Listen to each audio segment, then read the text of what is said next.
Thank you, Maria, and thank you, Humanities Washington and Town Hall, for having me. And thank you, all you, for being here tonight. I love talking about this stuff.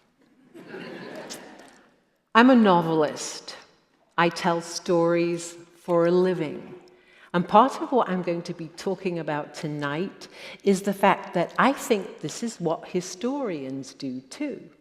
They tell stories for a living, only with footnotes.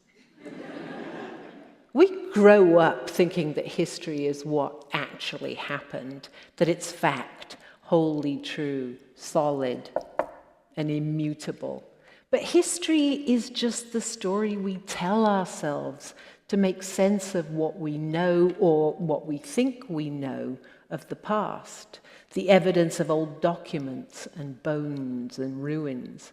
And what makes sense to each of us depends on our own understanding of the world, our experience, beliefs, and cultural biases. The story depends on the storyteller. This is really important because it's stories, written and spoken, that create culture. And culture is the shared story of who we are. The best stories are these empathy connectors. They show us and teach us about each other. And as we absorb these stories, we unconsciously absorb the values and biases embedded in those stories. I grew up in the north of England. We didn't have books in the house, but I was a very heavy library user.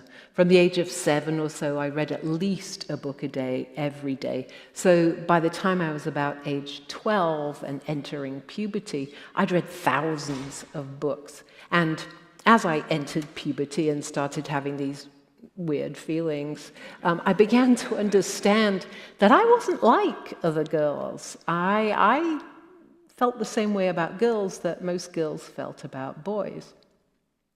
But in all those thousands of books I had read, there wasn't a single story about girls like me.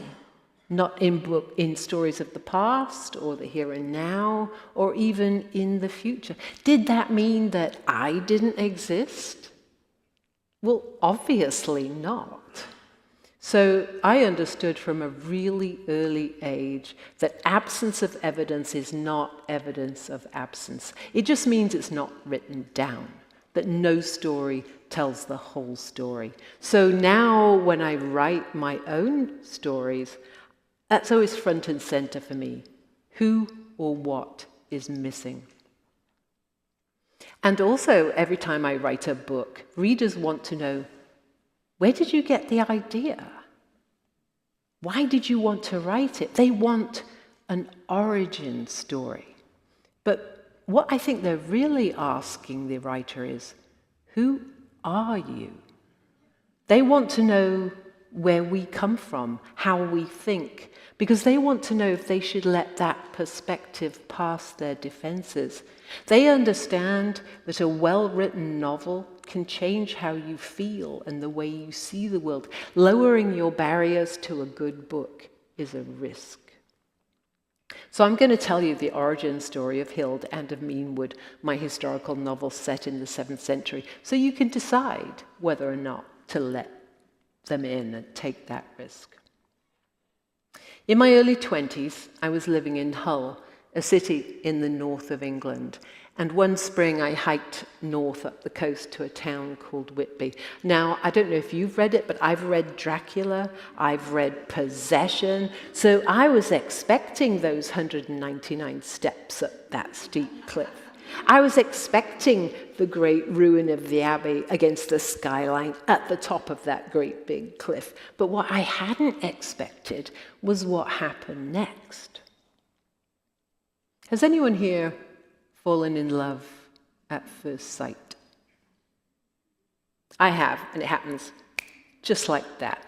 Between one breath and the next, your whole world has changed. And something very like that happened to me at Whitby. When I crossed the Abbey threshold, it felt as though history came fisting up through the turf and through me. and it turned me inside out like a sock. I realized that history, it sounds silly, but I realized that history was made by real people. People with their own dreams and disappointments and dailiness. Those stone pillars lying tumbled around on the grass, they'd been cut by real people. People just like you or me, people who laugh and eat and shiver and change their minds and lose their tempers and wish maybe it wouldn't rain today. People who have no clue that the thing they do in a moment of boredom or fear or curiosity will set in motion history-making events. That realization really rocked me. Actually, I think it's probably one of those things that nudged me onto the writing path. But the immediate result was that I fell stone in love with that abbey and with Whitby itself. And after that, I went back to Whitby every year. I walked the coastline, I roamed the moors. I spent hours at the abbey trying to imagine how it might have been. The tourist pamphlet I picked up explained that the abbey had been founded nearly 1,400 years ago by a woman called Hild. To find out more, I went to the library. And let me explain at this point that I didn't even have an undergraduate degree. I had no scholarly or research experience whatsoever. So I just went to the local branch of the city library. And there wasn't a single book about Hild. There was not only no big, fat, musty textbook, there was no popular bio. There was no bodice-ripping romance. There was nothing. There wasn't even a kid's book. The only reason we even know Hild existed was that in the 8th century, a monk called Bede mentioned her briefly in his Ecclesiastical History of the English People. So, and this was my very first step on a very long road to getting a PhD, I went and found a copy of the Ecclesiastical History and I read it. Well, that is, I read an English translation of the Latin original. Bede was a careful historian and he was a monk. He was steeped in Roman Christian values and writing with a very particular agenda. So he shaved and shaped his facts to fit that agenda, and anything he couldn't make fit, he just left out. But he's what we've got. So what he tells us is that Hild was born in the year 614, probably in Elmet, which is now what's called West Yorkshire, but was then part of the pre-Christian Early English, or Anglish, as I'm going to call it here tonight, Anglish kingdom of Northumbria, where her father, Hereric, was poisoned when she was 3. Then we don't hear about her until she was 13, so it's a 10-year gap, and she reappears with her uncle, the king, being baptized in York. And they were some of the first Anglish to convert to Christianity. And then between age 13 and 33, there's another 20-year gap in which we know only that she was, quote, living in most noble conversation in secular habit. We don't know where or with who or doing what. Then at 33, she's recruited into the church and spends the rest of her life as an abbess, dying at age 66. Sorry, spoiler alert, she dies. Dies age 66 as abbess of Whitby. And during her time as abbess, Bede tells us her wisdom was so great that not only ordinary people but even kings and princes asked for, and this was the part that made me sit up and take notice, asked for and took her advice. That's astonishing. There's a reason the 6th and early 7th century used to be called the Dark Ages. We have no written history. Hild grew up in an oral culture, a heroic age of sword and song when might was right and kings were petty warlords who took and held power by violence. Yet these brutal warlords thought Hild understood their world enough for her advice to be valuable. Also, according to Bede, she hosted the history-changing Synod of Whitby, trained 5 bishops, and midwived English literature. Cadman's hymn, the very earliest piece of Old English literature in existence, was composed at Whitby under her direction. So Hild must have been extraordinary.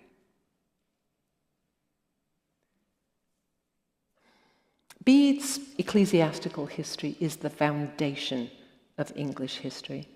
Everything we think we know of Anglo-Saxon England in the early Middle Ages, all our assumptions are based on that one work.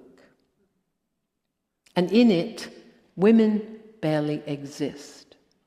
Those that do are described only in relation to men or God, as virgins, martyrs, wives, and mothers.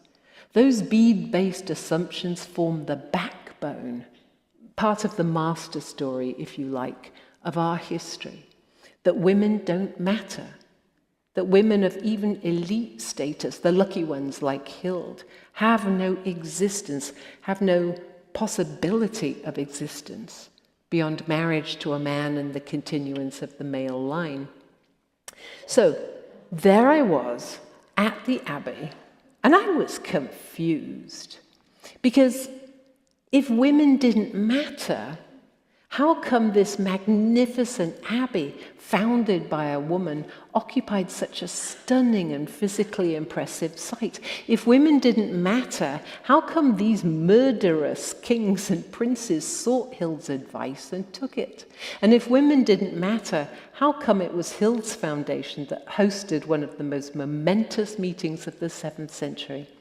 And nobody could tell me. I'm a writer.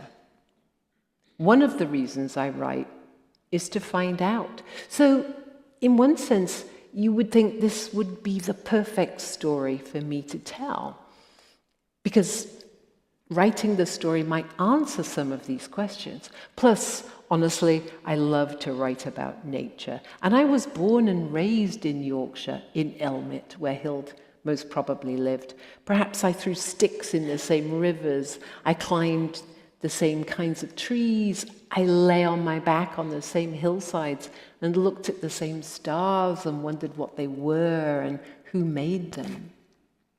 Basically, I longed to travel back to the 7th century and see how it smelled and sounded in Hild's time.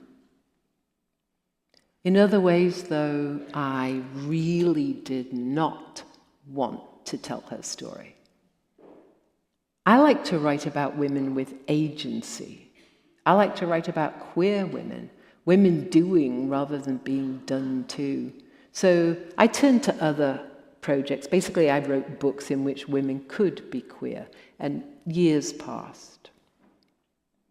But I couldn't let go of Hild. I kept coming back to her, to Whitby, to this era so full of unknowns. For the first time since I was 12, when I figured out that nobody was telling my story in history, so for this time since I was 12, I started reading history again, and I learned that Hild's time was one of massive cultural change. She was born into an illiterate tribal society, and a mere 66 years later died as part of a Christian proto-state with nascent bureaucratic apparatus. And if we believe Bede, Hild didn't just witness, but she drove some of this change. So how on earth did she do it? So I kept reading. I read everything I could lay my hands on about the late 6th and early 7th century: ethnography, archaeology, numismatics, jewelry, languages, food, textile production, flora and fauna, weapons and warfare, medical approaches, religious belief, even the weather. And then I began to read the kinds of analyses of the original sources only made possible by decades of feminist and gender scholarship. And as I read, I could feel the ground shifting just slightly, and the master story becoming just a little less monolithic. Encouraged, I went back to Bede, and this time I read very carefully. I read between the lines, and I read 3 different translations. And when I say different, I mean the difference drove me crazy, because they were so different. In fact, it drove me so crazy that in the end I just put all those aside, gathered all the passages about Hild, and translated the Latin myself. And I found a clue. I found a clue in his word choice regarding women. The few women Bede bothers to name are admired for being holy virgins, or consecrated virgins, or even in the case, and this is one queen who was married for 12 years, not just to one king, but to 2 different kings, who preserved the glory of perpetual virginity. Hild is a glaring exception. For 20 years of her adulthood, we have no idea where she was or what she was doing to gain this reputation as someone for hard men to consult in a pinch. She wasn't married to a king. She didn't bear any sons who became kings. She wasn't a martyr or a virgin. So why didn't he just leave her out? It's clear that she must have been too well known and too important. I mean, we're talking 50 years after her death. She must have been too well known still then and too important for him to leave her out. But it's also equally clear that he didn't approve of what she did to earn her reputation, or how she did it, or perhaps more to the point tonight, who she did it with. And this wasn't much to go on, but it felt like another crack in the wall between what I knew viscerally to be true and what I'd been told was true. And just another reminder that absence of evidence is not evidence of absence. I'm a queer woman with power and agency, and I was absolutely sure there would have been queer women with power and agency in the 7th century. How could there not be? Women are human. Our sensory apparatus, our brain architecture, our thought processes, our hopes, fears, desires would have been the same 1400 years ago as they are now. If people like me exist today, we would have existed then. So trust me when I say I looked hard for evidence of queer women in the early medieval. And I found nothing. I did find one anonymous letter between 2 nuns from the 12th century, which to me reads like a love letter, but it was, at best, subtext, not what a serious historian might consider proof. Later, actually, as my scholarship and academic access improved, I did find some other stuff, and we can get to that later, perhaps. But at the time, trying to bridge that gap between what I knew and what I'd been told was driving me to distraction. I had to find out how Hild was able to do what she did, and I needed to know how it might have been possible for her to be queer. So I decided that the only thing to do was to ignore history. I just throughout the story created to make sense of the evidence and looked at the evidence itself. I would use only the material culture, the physical objects. From those, I would build the 7th century from scratch and then put Hild in it and watch and see what happened. Basically, run a kind of controlled experiment, test possibilities. So I gathered a big pile of archaeology reports and went through them, and I tossed out all the conclusions and the discussions and just read list after list of grave goods. Things, I reasoned, couldn't lie. So now I had this picture of the thingness of the 7th century, but I wasn't sure how to begin. Because I assumed that very few of my readers would have any clue about the differences between the cultures of today and 1400 years ago. But I didn't want to do a whole bunch of tedious info dump, that whole, as you know, Bob, life a long time ago was quite different in these various ways. So, I didn't know what to do, and I dithered. And then I dithered some more. And then one day, it was the night before my birthday, and I just could not stand the thought of beginning another year having not figured this out. Also, there had been a lot of wine. And I thought, well, insert expletives. I had a few more beers. I just opened the document and began. So I'm going to read you what fell out when I just began. This is the first paragraph of Hild. The child's world changed late one afternoon, though she didn't know it. She lay at the edge of the hazel coppice, one cheek pressed to the moss that smelt of worm cast and the last of the sun, listening to the wind in the elms rushing away from the day, to the jackdaws changing their calls from outward to home now, home, to the rustle of the last frightened shrews scuttling under layers of leaf fall before the owls began their hunt. From far away came the indignant honking of geese as the goose girl herded them back inside the wattle fence, and the child knew, in the wordless way that 3-year-olds reckon time, that soon Onan would come and find her and Cian and hurry them back. Onan, some leftwise cousin of Ceredig king, always hurried, but the child, Hild, did not. She liked the rhythm of her days, time alone, Cian didn't count, and time by the fire, listening to the murmur of British and English and even Irish. She liked time at the edges of things, the edge of the crowd, the edge of the pool, the edge of the wood, where all must pass, but none quite belonged. So I sat back, I read that, and I thought, of course, what better way to begin than with a child? So we can learn alongside her, we can encounter the world as she does gradually through physical, lived experience.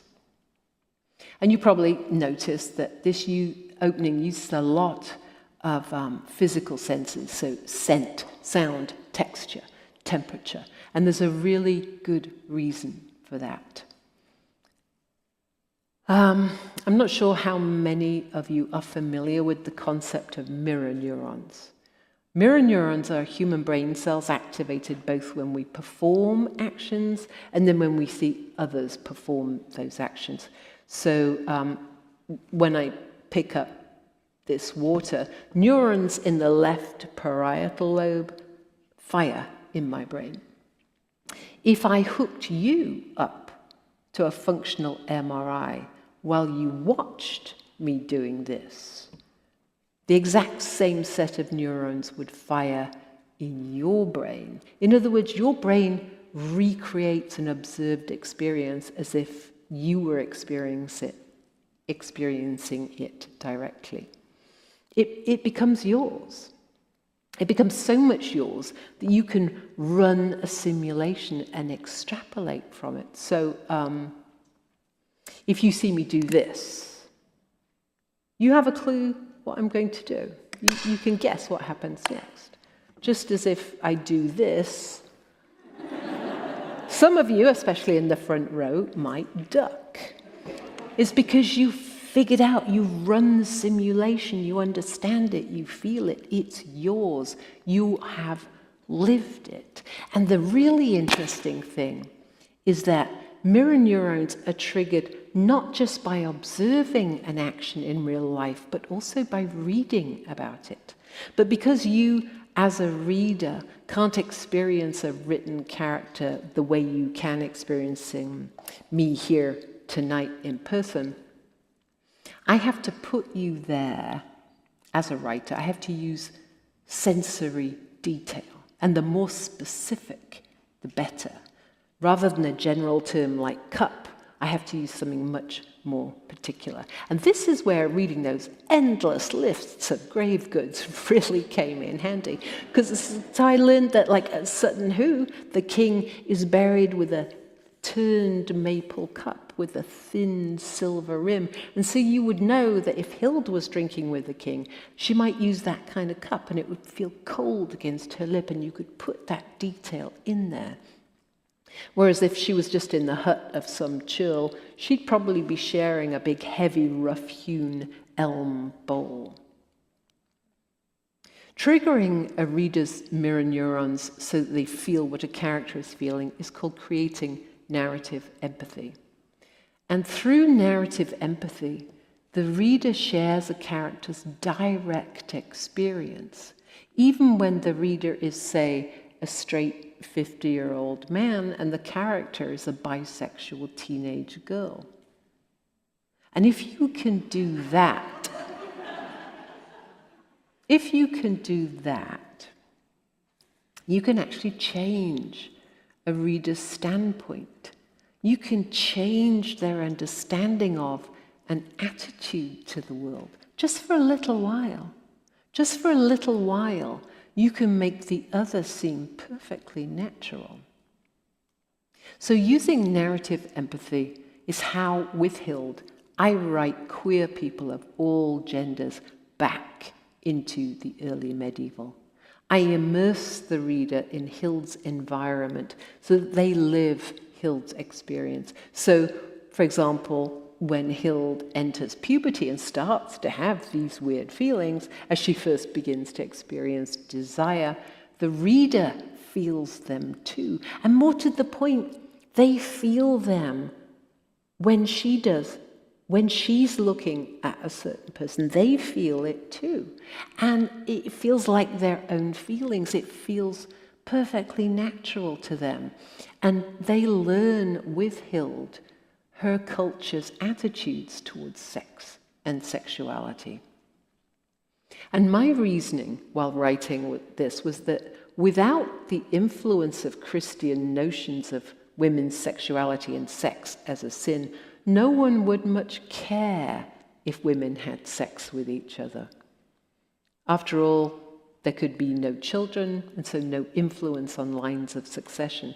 I also reasoned that people wouldn't base identities on who they did or did not have sex with, that it wouldn't be that much of a cultural differentiator. And actually, as I got towards the end of the book, so I'd already done all this thinking and all this work, I stumbled across an old Irish tale of Niall Frossock, High King of Tara, in about the mid-8th century. So just right around the time Bede was writing his ecclesiastical history. And that tale reads in part: a woman came to the king carrying her boy child and put him into the king's arms. For your kingship and your sovereignty, said she, find out for me through your ruler's truth who the carnal father of the boy is, for I do not know myself, for I swear by your ruler's truth that I have not known guilt with a man for many years now. The king was silent. Then, have you had playful mating with another woman? I have. This, then, is true, said the king. That woman had mated with a man just before. And the semen which he left with her, she put into your womb in the tumbling, so that it was begotten in your womb. That man is the father of your child. Let it be found out who he is. So, the phrase playful mating with another woman is not exactly judgmental.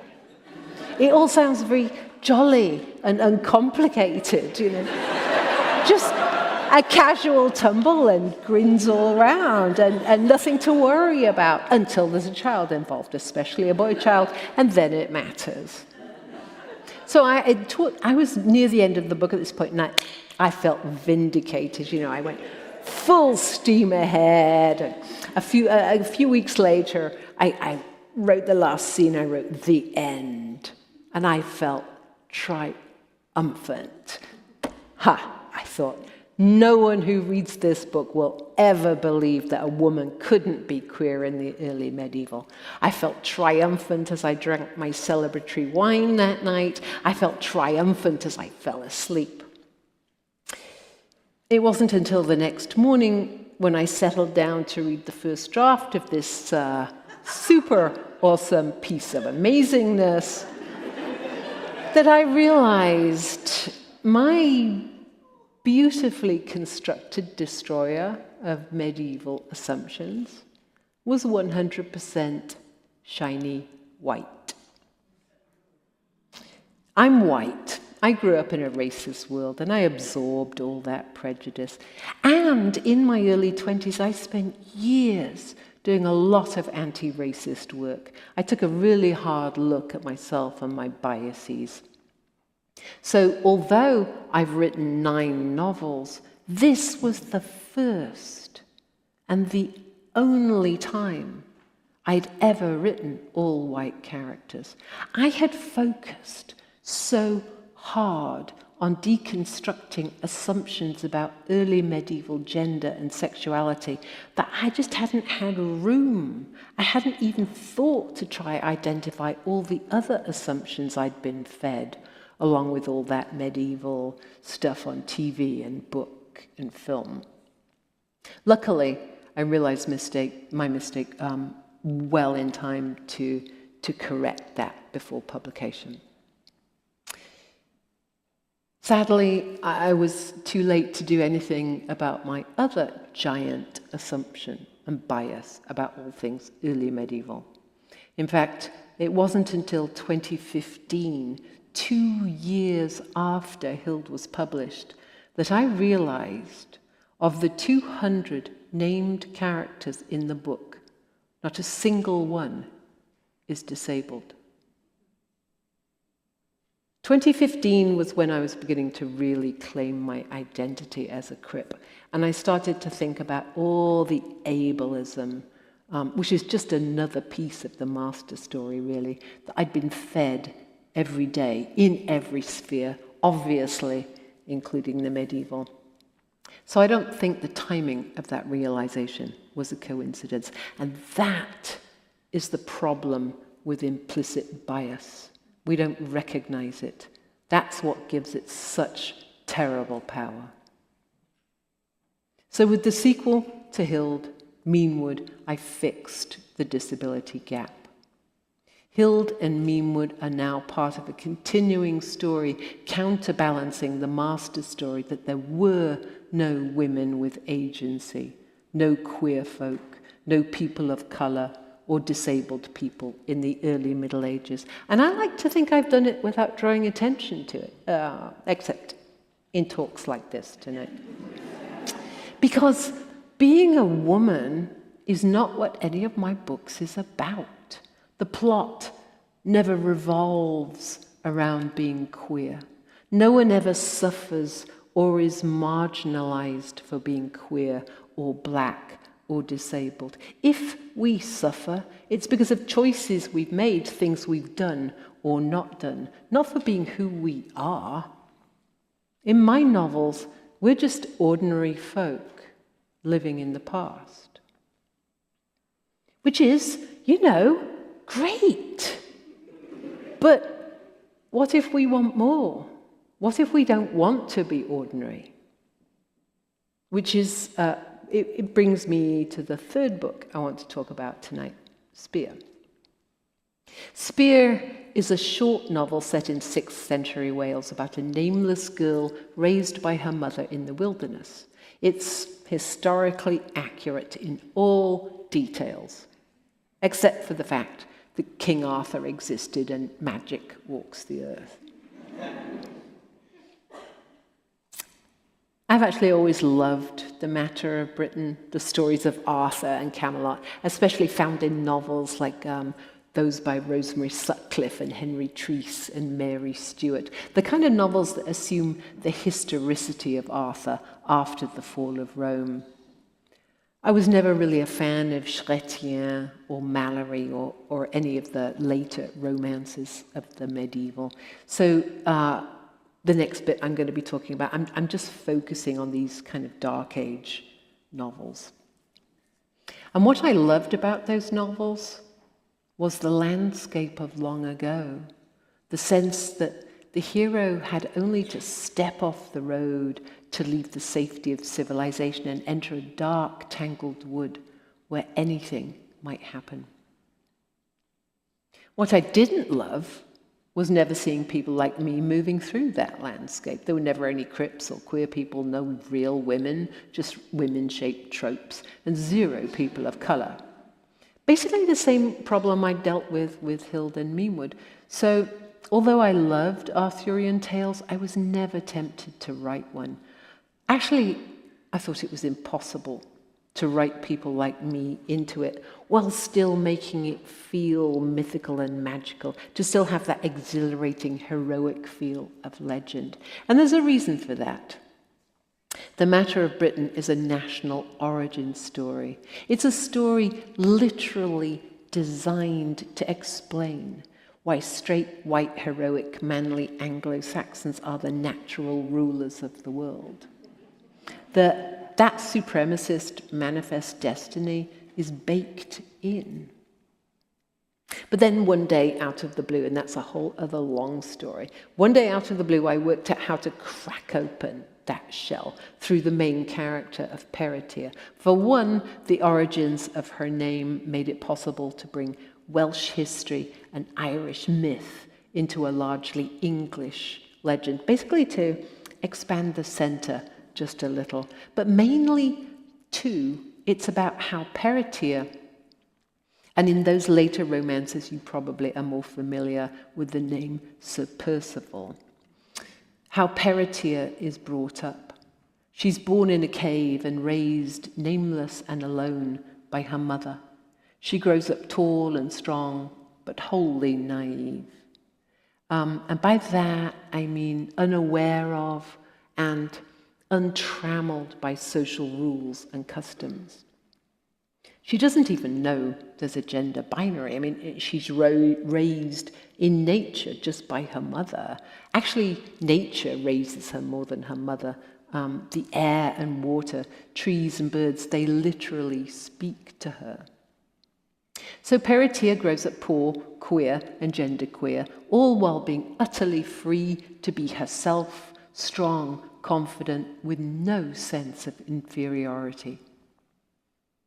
When she leaves the cave and enters the world with only the broken sword she's found and a bony horse she's befriended along the way, who teaches her to ride, she doesn't know a soul. She's often mistaken for a man, but she doesn't bother to correct anyone because she really doesn't see what difference it makes. Until, one day it really does. So, I'm going to read you the scene of that day when it really does. And it's not long after she's left the cave and she's come to her first village. 3 children ran past the byre, shrieking, startling an old man's ass, which kicked out and in turn upset the pony pulling an overloaded cart. And between one breath and the next, people were shouting, the ass braying, and a horse shattering the air with a panicked scream. Peritia dropped Boney's reins, leapt for the ass and soothed it with a word, then hauled on the headstall of the pony, telling it to stop, stop. Was it a gangling foal to get so confused by a mere donkey? It hung its head, shamefaced, and suffered itself to be led sweetly to the side so that people could come pick up the fallen sacks.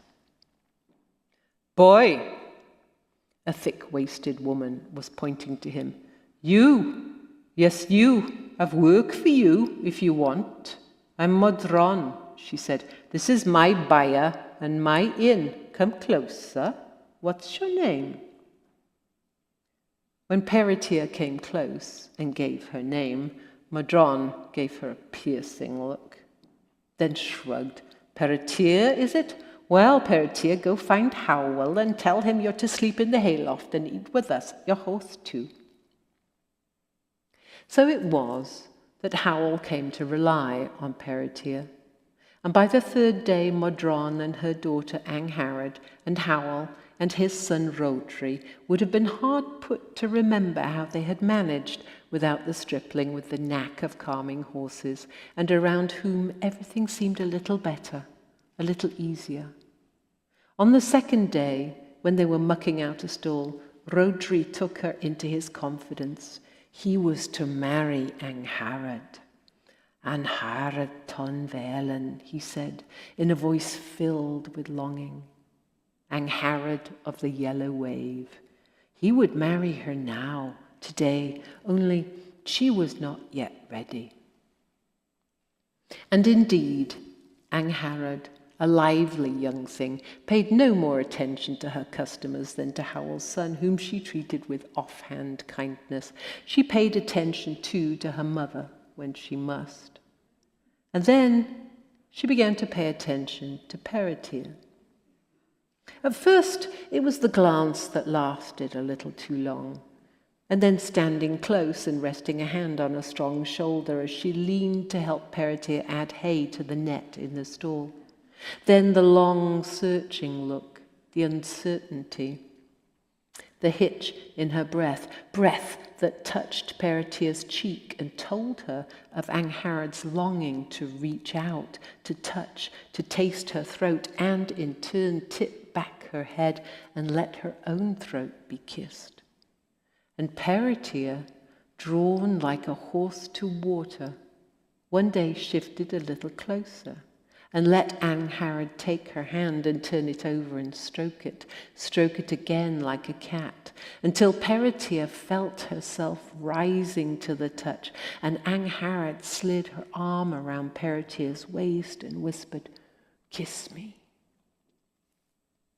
Her lips were soft and plump as rain, and Peritia wanted to plunge her hands deep into her golden yellow hair, deep under her skirts to the soft places beneath, and she could feel their hearts thundering like horses yoked and racing together, pulling towards the same goal. Angharad pulled back, breathing hard. She searched Peritia's face. "Whoever you are, Peritia, I would have you." And Peritia, not knowing what else to do or how to explain, took Angharad's hand and placed it on her own belly. Then, with a questioning look, lower. And when Angharad did not pull away, lower still, between her legs. "Oh," Angharad said. "Oh." Then, her cheeks flaming like sunset, she put both hands on Peritia's waist, looked directly at her, and said again, slowly and clearly, "I would have you. I would have you now." And they climbed into the hayloft and stayed for some time.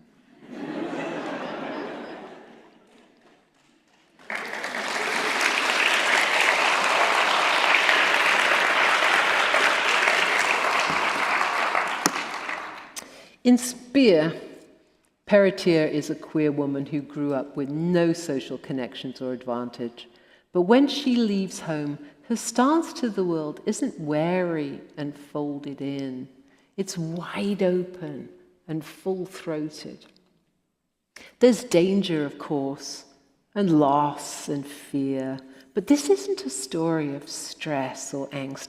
It's a story of love and lust and joy. Perretier lives large because Perretier's a hero. Adrienne Rich said, "We must use what we have to invent what we desire." And I desire a world where we are all, regardless of our identities, regarded by one another as human beings.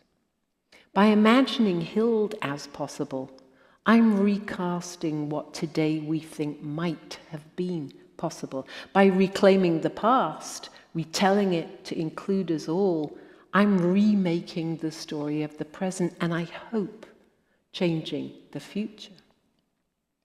And by writing about Perretier, I'm reclaiming more than just reality. I'm retaking queer joy. I wrote this book. I wrote all these books for people like me, and perhaps you, who want to be immersed in a time and place we've never seen, a heroic past we've been told doesn't belong to us. Spear and Hild and Meanwood are for us. For readers who long not only to finally see ourselves in that heroic past, to not just survive, but to live large, to thrive, to actually be the heroes. In my version of history, none of us are missing. Thank you.